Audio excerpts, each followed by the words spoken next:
Assalamualaikum warahmatullahi wabarakatuh. Sambil saya bersenam pada petang ini, ingin saya berkongsi sebuah tazkirah. Moga-moga bermanfaat bagi saya dan para penonton yang dirahmati Allah sekalian. Tazkirah ini berdasarkan sebuah video pendek, dan video pendek itu pula berdasarkan berita poligami baru-baru ini, di mana seperti biasa apabila ada berita poligami, ada yang setuju dan ada yang tak setuju. Dan bila yang tak setuju tu, kritikan mereka tu kadang-kadang agak memeranjatkan ya. Jadi berdasarkan video ini ada sesuatu yang saya nak kongsikan, tapi ayuh kita dengar dan tonton terlebih dahulu. Aku pun tengah tak marah. Aku baru je tidur tadi, berdesup darah aku naik bila aku tengok berita ni. Yang lelaki kau senyap, yang musibat kau diam. Aku tengah shaking ni, sumpah tengah shaking.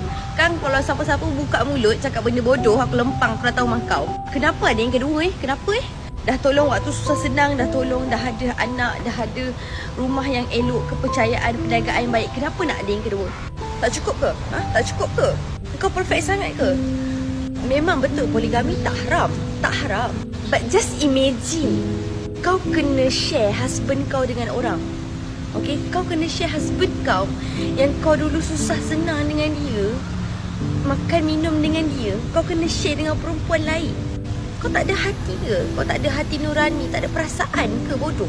Aku bukan cakap dekat yang buat tu je, yang tengah buat ni sekarang. Tak ada rasa ke? Tak ada perasaan ke? Bodoh. Bila tanya kenapa? Sebab mampu. Bapak kau, na'udzubillah min zalik. Sumpah aku cakap, kalau aku di tempat tu, aku tak boleh tu. Aku tak boleh take it. No. Walaupun aku boleh kahwin, aku tahu ya, aku tak boleh terima that kind of situation. And I'm never going to accept that kind of situation. You know what? Baik, agak banyak yang diperkatakan oleh Cik Adik tu. Cik Adik tu shaking, saya pun shaking tak? Tapi shaking sebab saya berjalan dan juga sedang pegang kamera dengan selfie stick ni ya. Baik, banyak yang disebut oleh adik itu dan banyak juga yang tak betul. Sebagai contoh, beliau berkata poligami ni haram. Maaf, poligami ni tidak haram. Tapi kemudian bla bla bla bla, macam haram je, so mana satu ni kan? Tetapi apa yang saya nak kongsikan ialah apa yang beliau sebut, bahawa isteri sedia ada itu telah pun bersusah payah sejak awal perkahwinan membina keluarga tersebut, membina daripada pelbagai aspek, dari aspek ekonomi, kebahagiaan, ada anak-anak apa semua tu. Kemudian bila kehidupan rumah tangga, kehidupan keluarga sudah okey apa, suami itu pergi bernikah lagi pula ya. Jadi ini tidak spesifik kepada apa yang disebut oleh Cik Adik itu, tetapi juga apabila kita membicarakan topik poligami, agak ramai yang menyuarakan perkara ini. Yang ini, isteri telah bersusah payah sejak daripada awal untuk membina keluarga tersebut, tetapi apabila keluarga telah pun stable, telah pun gembira, bahagia, dari sudut ekonomi semua okey, tengok-tengok suami pergi nikah lagi pula. Tuan-tuan dan puan-puan yang dirahmati Allah, apabila kita melakukan sesuatu kebaikan, apa jua kebaikan, lakukanlah ia kerana Allah. Lakukanlah ia kerana mencari redha Allah, mencari pahala Allah dan mengharapkan syurga Allah di hari akhirat kelak. Apabila kita melakukan kerana manusia, maka kemungkinan kita akan kecewa kerana tidak diberikan penghargaan yang sewajarnya adalah tinggi. We will be disappointed when we are not appreciated accordingly. Namun apabila kita melakukan sesuatu kebaikan, apa jua kebaikan kerana Allah, maka apa manusia kata, apa manusia buat, manusia hargai, tidak hargai, hargai tapi tak cukup, hargai dengan cara yang salah, kita tidak kisah sebab kita melakukan semua itu kerana Allah, kerana mencari redha Allah, kerana mengharapkan pahala Allah dan kita harapkan syurga Allah di hari akhirat kelak. Merujuk kepada kes poligami, boleh ada dua senario.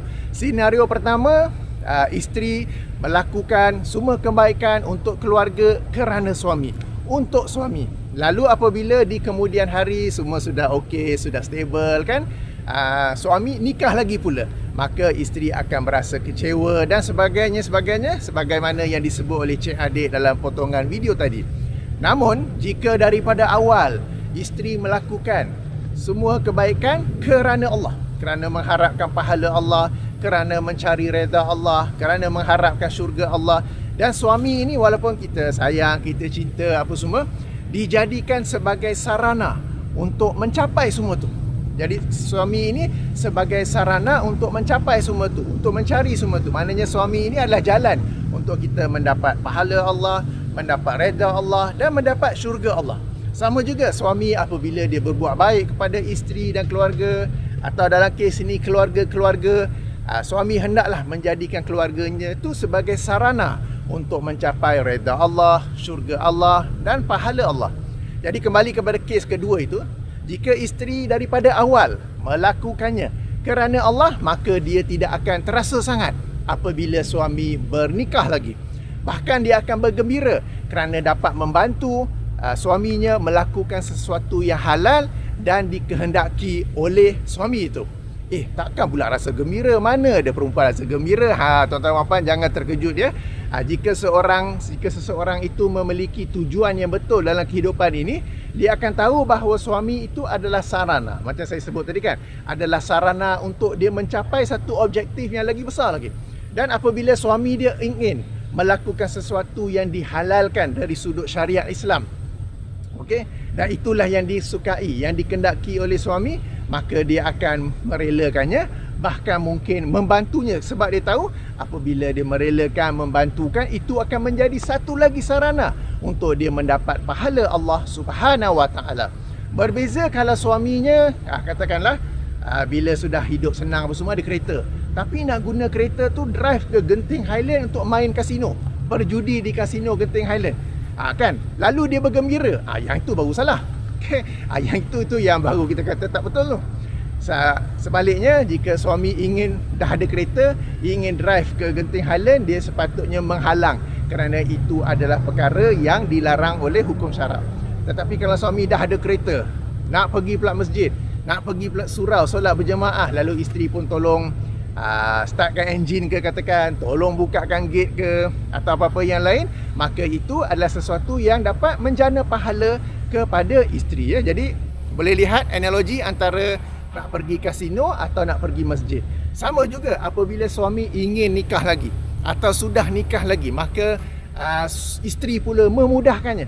Dan isteri mudahkan bukan sebab dia bodoh, bukan sebab dia insan lemah, tak, sebab dia ada objektif yang lebih besar dalam kehidupan ini, yang ini pahala Allah, syurga Allah, redha Allah, dan dia lihat suami adalah sarana untuk mencapai semua itu, maka dia pun membantu suami ya. Jadi antara dua, yang pertama tadi, dia buat semuanya kerana suami, lalu dia akan kecewa apabila suami nikah lagi dan suka menerima dan sebagainya. Sebaliknya, apabila dia melakukan semua itu kerana Allah, daripada awal dia membantu membina keluarga kerana Allah, dan dilihat suami itu sebagai sarana untuk dia mencapai satu objektif yang lebih besar, maka apabila suaminya bernikah lagi, dia tidak akan terkesan sangat. Saya taklah kata sifar, sebab mana-mana wanita yang sihat akan terasa sedih, akan terasa down.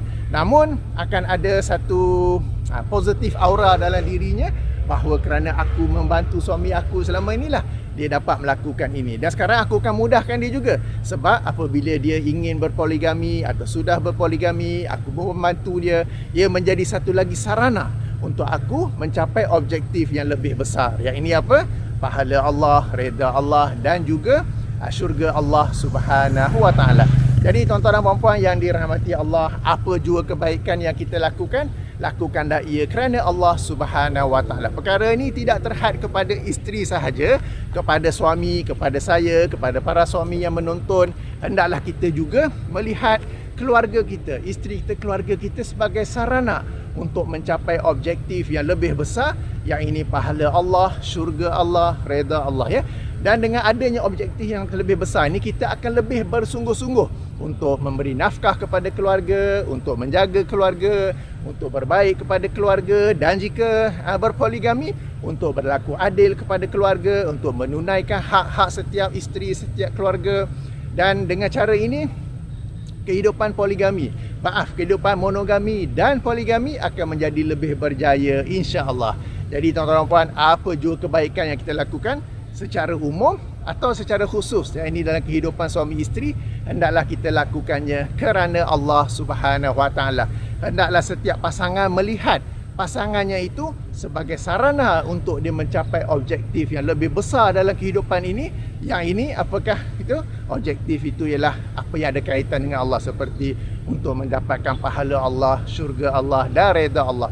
Jangan lakukannya kerana manusia, kerana kita akan kecewa, kita akan terasa tidak mendapat penghargaan yang sewajarnya dan sebagainya. Jadi ini menjadi peringatan, tazkirah kepada saya juga, sebab saya juga seorang suami, ada isteri-isteri, ada anak-anak, dan saya moga-moga saya melihatnya untuk mencapai satu sarana yang lebih besar seperti yang saya sebut tadi. Dan bila kita sebut sarana ni, bukanlah berarti kita nak masuk syurga seorang-seorang. Maknanya kita nak masuk syurga bersama dengan ahli keluarga kita itu semuanya juga ya, bersama-sama di syurga insya-Allah. Baik, demikianlah tazkirah saya pada petang ini.